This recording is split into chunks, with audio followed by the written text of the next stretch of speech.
पूरे उत्तर भारत में इस वक्त कड़ाके की ठंड पड़ रही है। दिल्ली एनसीआर में पूरी रात जीरो विजिबिलिटी जैसे हालात दिखाई दिए हैं और इस वक्त भी बहुत ज्यादा घना कोहरा दिल्ली, नोएडा, गाजियाबाद, गुरुग्राम, मथुरा और इटावा के साथ साथ पूरे उत्तर भारत में देखने को मिल रहा है। घने कोहरे के कारण कुछ इलाकों में विजिबिलिटी जीरो हो चुकी है और इसी के चलते रेल, सड़क और हवाई यातायात पर सबसे ज्यादा असर पड़ा है। मौसम विभाग ने आज दिल्ली में घने कोहरे का ऑरेंज अलर्ट भी जारी किया है। तस्वीरें सामने आ गई हैं जो इस वक्त आपके टीवी स्क्रीन पर हम आपको दिखा रहे हैं। न सिर्फ दिल्ली बल्कि एनसीआर का भी पूरा इलाका इस वक्त बहुत भारी ठंड से जूझ रहा है। इसके अलावा कोहरे का ऑरेंज अलर्ट जारी किया गया है। पूरी रात की अगर बात की जाए तो पूरी रात भी इसी तरह के हालात रहे हैं। आप देखिए, सबसे ज्यादा जो परेशानी का सबब है वो उन लोगों के लिए है जो सुबह सुबह अपने घरों से बाहर निकल रहे हैं, कोई दफ्तर जाने के लिए गाड़ी में जा रहा है। ऐसे में विजिबिलिटी जीरो दिखाई दे रही है। अब आपको ये तस्वीरें जो इस वक्त हम दिखा रहे हैं दिल्ली के साथ साथ उत्तर प्रदेश और मध्य प्रदेश की भी तस्वीर आप देख लीजिए। मथुरा और गाजियाबाद के साथ साथ छतरपुर में भी इसी तरह की स्थिति देखने को मिल रही है। विजिबिलिटी जीरो हो चुकी है। इनफैक्ट कई इलाकों में तो थोड़ी दूर के बाद दिखाई भी नहीं दे रहा है और इसका सीधा असर रेल के साथ साथ हवाई यातायात पर भी पड़ा है। कई सारी फ्लाइट्स को डाइवर्ट या फिर रद्द किया गया है और रेल सेवा पर भी इसका सीधा असर देखने को मिल रहा है। मौसम विभाग ने अभी भी यही कहा है कि इसी तरह जो घना कोहरा है आने वाले दिनों में भी दिल्ली एनसीआर के लोगों को परेशान कर सकता है। फिलहाल के लिए ऑरेंज अलर्ट जारी कर दिया गया है और उसका सीधा असर दिखाई भी पड़ रहा है। ये अलग अलग 3 तस्वीरें आपके टीवी स्क्रीन पर हैं। उत्तर प्रदेश के मथुरा की, गाजियाबाद की और फिर मध्य प्रदेश के छतरपुर में भी इसी तरह का हाल है। यानी कि राज्य अलग है लेकिन हालात इस वक्त ठंड को लेकर वही बने हुए हैं और खास तौर पर कोहरे को लेकर आपको ये भी बता दें कि इससे दुर्घटनाओं का खतरा भी बढ़ता है। जो वाहन चालक हैं वो हेडलाइट जलाकर इस वक्त अपनी गाड़ी चला रहे हैं क्योंकि उन्हें बहुत ज्यादा परेशानी देखने को मिल रही है। और सीधा रुक करते हैं, इस वक्त 3 सहयोगी हमारे साथ लाइव मौजूद हैं। अंकित नोएडा से हैं, दीपक बिष्ट संभल से हैं, चमन पलानिया चंडीगढ़ से हमारे साथ लाइव मौजूद हैं। अंकित, सबसे पहले मैं आपके पास आ रही हूँ। नोएडा में इस वक्त आप मौजूद हैं। बिल्कुल कुछ भी नजर नहीं आ रहा था जब सुबह भी मैंने बाहर देखा। इस वक्त आप क्या तस्वीर देख पा रहे हैं अंकित?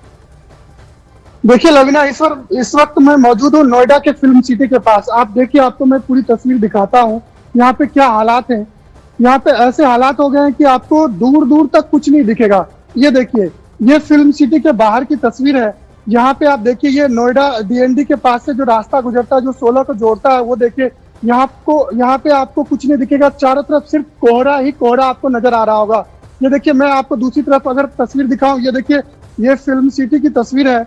यहाँ पे आपको अगर ध्यान हो तो यहाँ पे गेल की जो एक बिल्डिंग है वो करीब 20 फ्लोर से ऊपर की बिल्डिंग है। आपको कहीं दूर दूर तक कुछ नजर नहीं आ रहा होगा, जबकि फिल्म सिटी में इतनी ऊंची ऊंची कई बिल्डिंग है, आपको कहीं कुछ नजर नहीं आ रहा होगा। सिर्फ कोहरा ही कोहरा है। हालात ऐसे हो गए हैं कि जो लोग रास्ते पे चल रहे हैं उनके कोहरे की वजह से रफ्तार जो है गाड़ियों की वो थम गई है।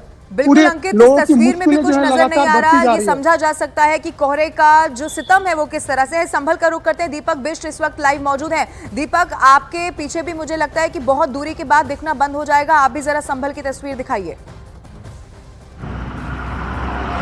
बिल्कुल लवीना, इस वक्त मैं संभल के ठीक मेन रोड पर हूं और आप देखेंगे लाइट जलाकर सुबह 8:30 बजे के वक्त में ये वाहन आ रहे हैं क्योंकि आज जो अचानक संभल के लोगों ने सुबह सुबह नींद अगर उनकी खुली है तो उसके बाद उन्हें घना कोहरा नजर आया। लेकिन अगर मैं आपको बताऊं, देर रात को 10 बजे ही यहाँ पर कोहरा छा गया था और कोहरे की वजह से जनजीवन तो अस्त व्यस्त तो होता ही है, वहीं जो मेन रूट होते हैं क्योंकि ये मुरादाबाद को जाने वाली सड़क है और दिल्ली को जाने वाली रूट है, तो इन पूरे सड़कों पर इस वक्त कोहरा है। विजिबिलिटी जो मैं दिखा रहा हूँ ये शहर की विजिबिलिटी इतनी कम नज़र आ रही है, लेकिन अगर आगे को जाएंगे तो उस रूट पर और ज़्यादा खतरनाक रूट हो जाता है। और इसीलिए यहाँ पर एक दिन पहले भी ट्रैफिक पुलिस ने लोगों को आगाह किया था कि रात को संभल कर वो लोग जाए क्योंकि आज अचानक जो कोहरा आया है उसके बाद स्थिति यहाँ पर यह है कि दिन भर कोहरा रह सकता है क्योंकि पिछले 5 से 6 दिनों से संभल इलाके में और उसके आसपास मुरादाबाद में कहीं पर भी धूप जैसी कोई चीज़ आज तक दिखाई नहीं दी। तो जाहिर सी बात है, इतने घने कोहरे में वाहनों को काफ़ी परेशानी होती है, लोगों का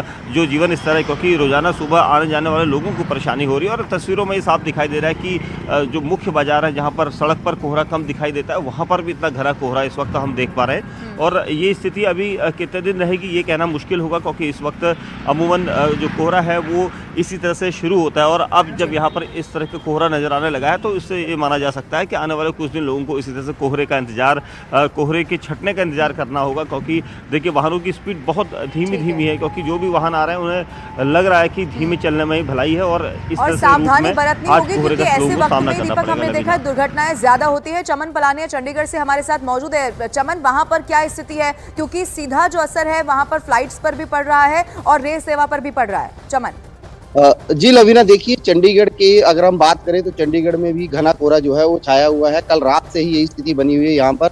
और अगर हम बात करें पंजाब और हरियाणा की, तो पंजाब और हरियाणा में भी कोहरे की स्थिति जो है और जो सर्दी है वो लगातार जो बढ़ती जा रही है। और पंजाब में अगर हम बात करें तो पंजाब के कई ऐसे इलाके हैं जहाँ पर कोहरे की स्थिति जो है वो बहुत ही घनी है। और वहाँ पर पिछले कल की अगर हम बात करें तो पिछले कल कई एक्सीडेंट की घटनाएं भी जो देखने को मिली थी। और जब आज अगर हम बात करें तो कई उड़ानें जो है अमृतसर एयरपोर्ट से जो है वो रद्द हुई हैं और कुछ ट्रेनें जो हैं वो भी देरी से चली हैं। तो अगर मैं बताऊं, तस्वीरों के माध्यम से दिखाऊं अभी चंडीगढ़ के हालात, तो चंडीगढ़ में आप देख सकते हैं कि चंडीगढ़ में जो ट्रैफिक है वो कोहरे के कारण जो है वो काफी धीमी रफ्तार से जो है चल रहा है। और लोग गाड़ियां की जो लाइटें हैं वो चलाकर जो है धीरे धीरे जो चल रहे हैं। और जो कोहरा है की जो विजिबिलिटी है वो लगभग जो है 50 से 100 मीटर के आसपास जो है आंकी गई है। और अगर हम अमृतसर की बात करें तो अमृतसर में भी कोहरे की स्थिति जो है वो कई जगह पर जो है वो शून्य विजिबिलिटी जो है अमृतसर में रात को जो है मापी गई थी। क्योंकि जिस तरह से अमृतसर, पठानकोट और बठिंडा की अगर हम बात करें तो वहाँ पर जो है टेम्परेचर में जो है कमी जो है वो 2 से 3 डिग्री तकरीबन जो है वो कमी आई है। और माइनस कई जगह पर अगर हम हरियाणा की बात करें, नारनौल जिले की बात करें तो नारनौल जिले में जो है माइनस में भी जो है टेम्परेचर जो है रिकॉर्ड किया गया है। जो आप चूंकि चंडीगढ़ में मौजूद है, चंडीगढ़ से जो तस्वीरें सामने आई हैं वो दर्शकों को हम दिखा देते हैं। कुछ दूरी के बाद कुछ भी नजर नहीं आएगा और ये समझा जा सकता है कि जो वाहन चालक है, क्यों आपको इस घने कोहरे के बीच ये हेडलाइट जलती हुई नजर आ रही है। इसका कारण ये है कि सभी को खास तौर पर सड़क पर जब वाहन चालक जा रहे हैं तो उन्हें बहुत सावधानी बरतनी होगी। यही वो समय होता है जब सबसे ज्यादा एक्सीडेंट्स होते हैं, दुर्घटनाएं होती हैं और उसके बाद बहुत नुकसान भी होता है। ये तस्वीरें चंडीगढ़ से सामने आ रही हैं, लेकिन सिर्फ चंडीगढ़ का ही नहीं, इस वक्त अलग अलग इलाकों का यही हाल दिखाई पड़ता है। एक तो ठंड और ऊपर से कोहरा। और सबसे बड़ी बात यह है कि अभी आने वाले समय में कितने दिन और यही स्थिति रहने वाली है, ये भी देखना होगा। आप तीनों का बहुत शुक्रिया हमारे साथ जुड़ने के लिए। और इस वक्त कोहरे की मार कैसे अलग अलग इलाकों में पड़ रही है वो दर्शकों तक पहुंच